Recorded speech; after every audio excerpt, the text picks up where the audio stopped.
Leia a Bíblia em um ano. Dia 13, capítulos 37 ao 39. A história de José, filho de Jacó. Jacó habitou na terra de Canaã, onde seu pai Isaque tinha vivido como estrangeiro. Esta, portanto, é a história da família de Jacó, quando José, seu filho, tinha 17 anos. Pastoreava os rebanhos de ovelhas e cabras com seus irmãos. Cooperava com os filhos de Bilá e os filhos de Zilpa, mulheres de seu pai. Entretanto, José compartilhava com seu pai sobre a má fama de seus irmãos. Israel amava José mais do que a todos os outros filhos, porque ele era filho de sua velhice, e mandou fazer-lhe uma túnica adornada.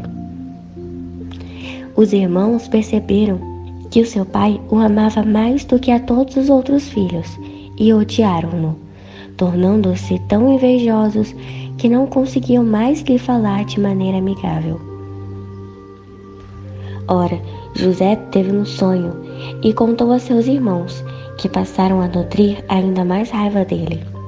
José lhes havia dito: ouve o sonho que tive. Pareceu-me que estava atando feixes nos campos, e eis que o meu feixe se levantou e ficou em pé, e os vossos feixes o rodearam e se prostraram diante do meu feixe. Seus irmãos lhe indagaram: queres acaso governar-nos como rei ou dominar-nos como senhor? E eles o odiaram ainda mais, por causa de seus sonhos e suas intenções. Depois, José teve ainda outro sonho, e contou deste modo aos seus irmãos: tive ainda outro sonho. Desta vez, o sol e a lua e 11 estrelas se curvaram diante de mim. Assim que narrou o seu sonho a seu pai e seus irmãos, o pai repreendeu com essas palavras: que sonho foi esse que tivesse? Iremos todos então, eu, a mãe de teus irmãos e cada um deles, prostrar-nos rosto em terra diante de tua presença? No mesmo instante, seus irmãos arderam de ciúmes dele. Seu pai, contudo, passou a refletir sobre o que ouvira. José é vendido por seus irmãos. Aconteceu que os irmãos de José haviam saído, levando as ovelhas e as cabras de seu pai, até os pastos que ficavam próximos à cidade de Siquém. Então Israel perguntou a José: não apacentam teus irmãos nossos rebanhos em Siquém?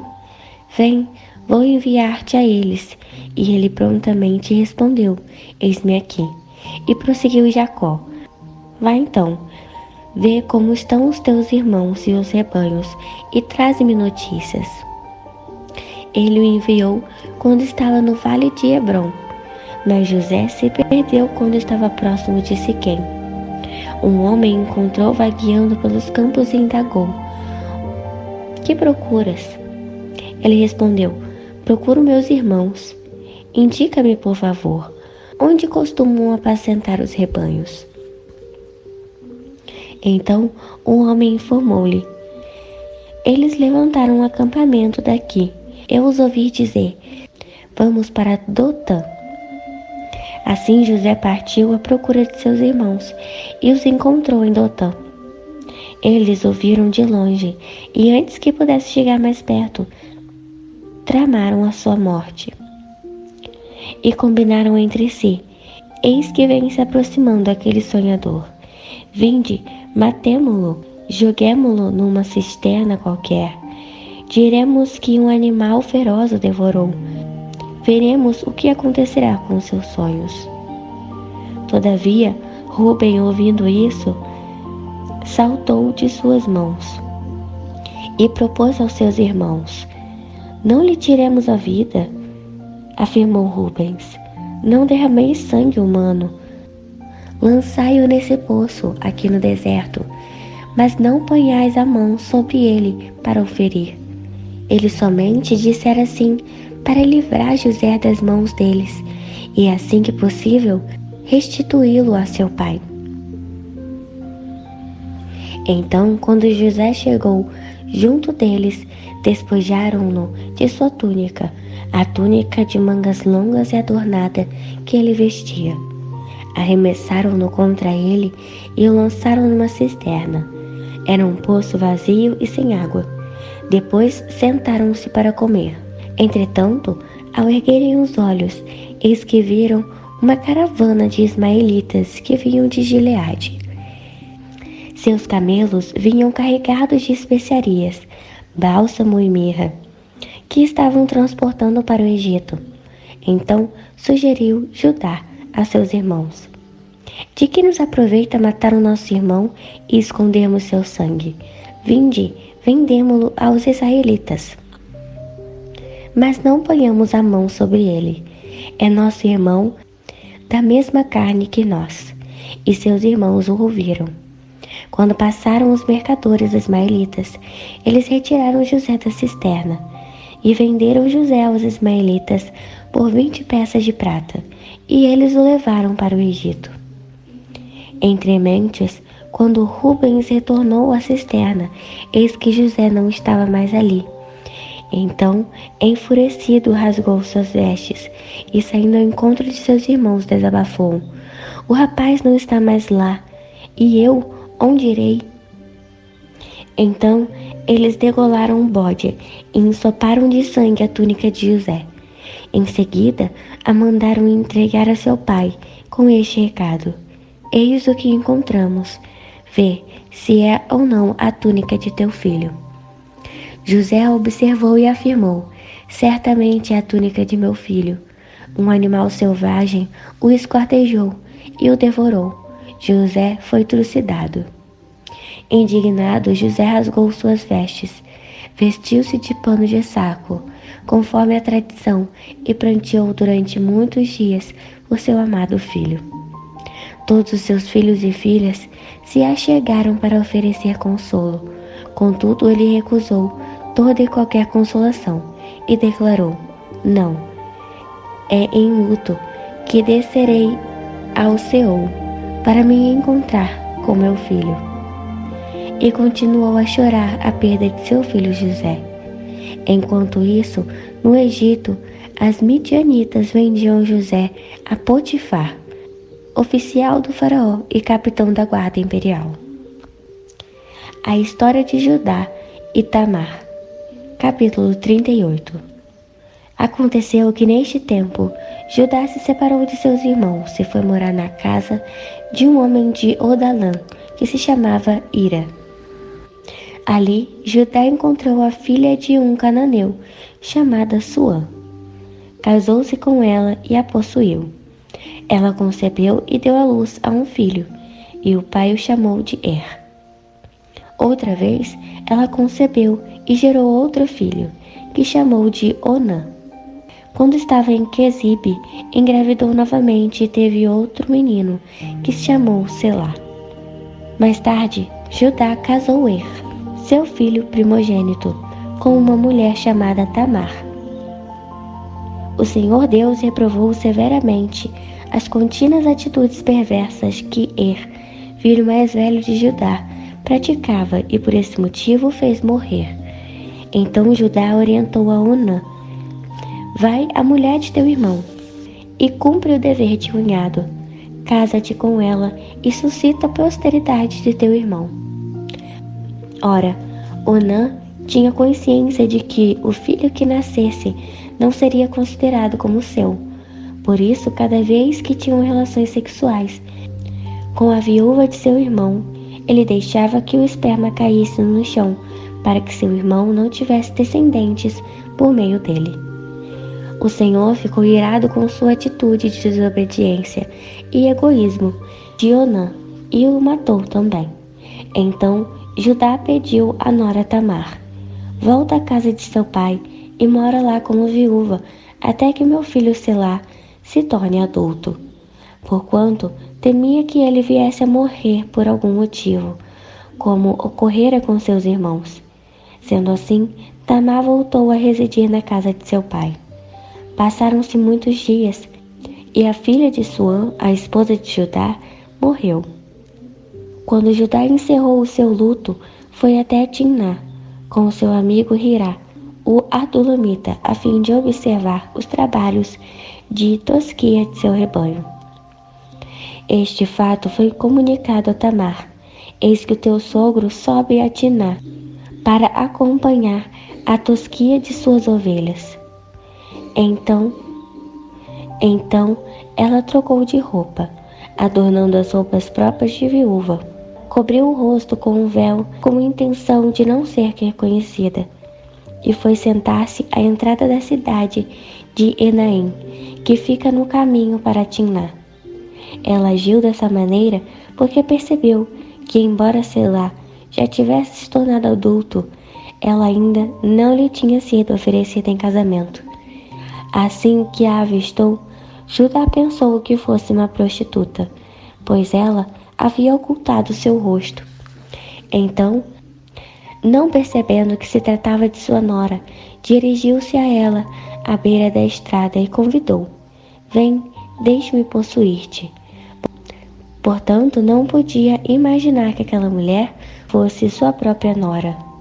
E a mulher indagou: "Que me darás para coabitar comigo?"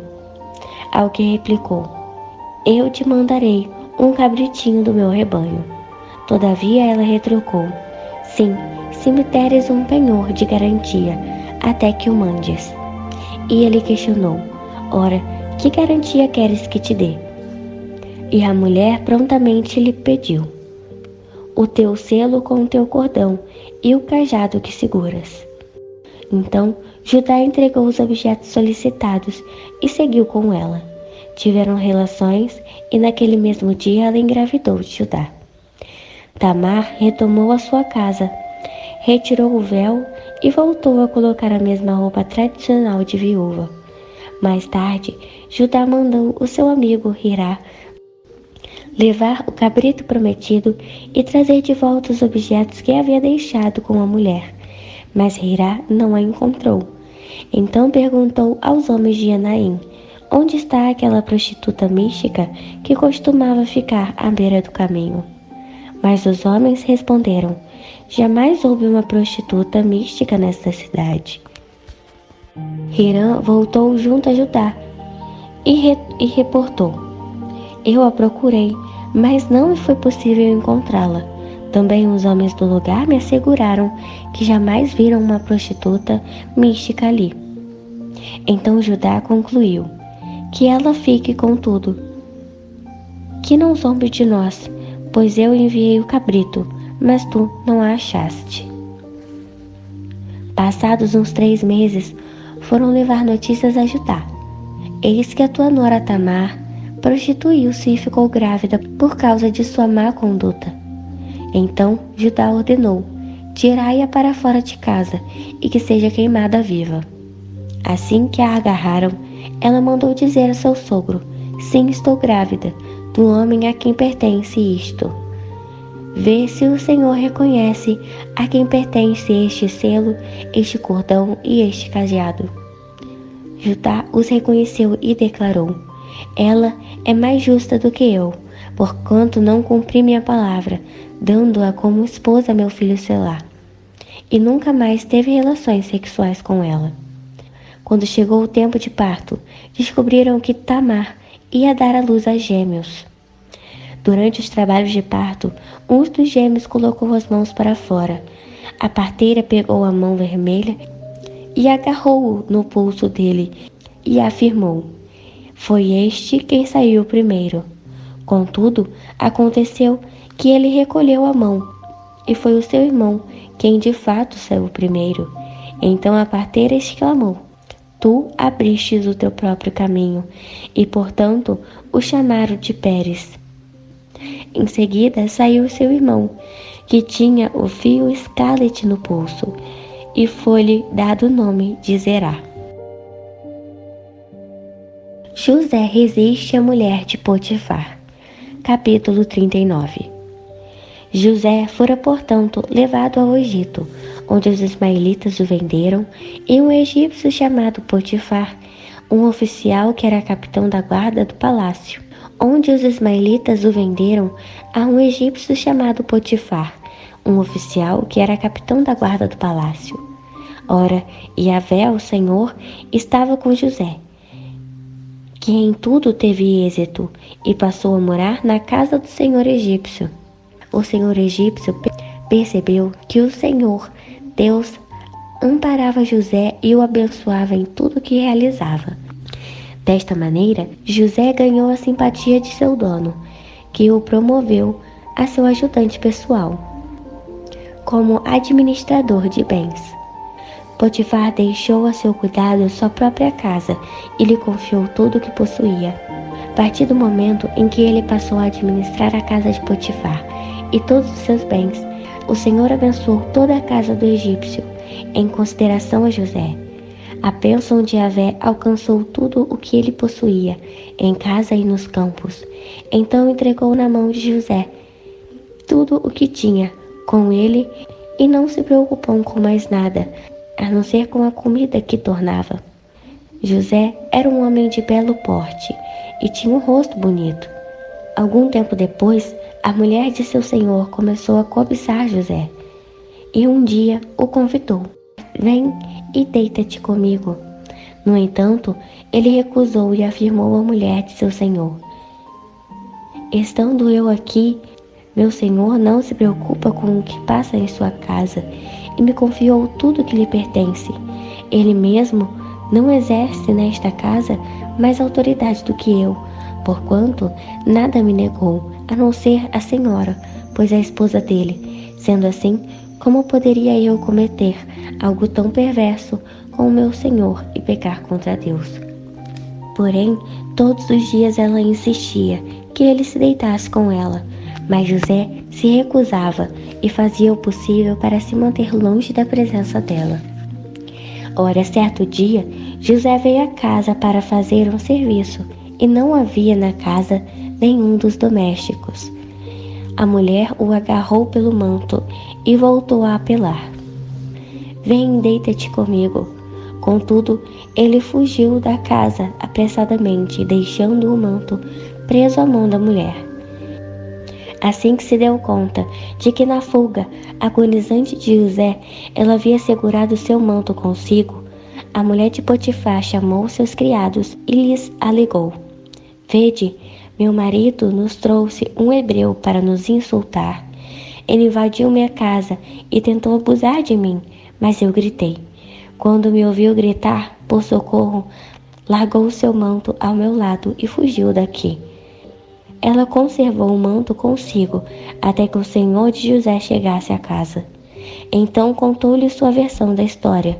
"Aquele escravo hebreu que nos trouxeste aproximou-se de mim para me insultar.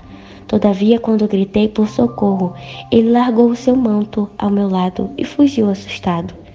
Quando o marido ouviu o que lhe relatava sua mulher, eis de que maneira teu escravo agiu comigo. Sua ira se inflamou tremendamente. O senhor de José mandou apanhá-lo e jogá-lo na prisão, onde estavam os prisioneiros do rei. Assim ele ficou na prisão.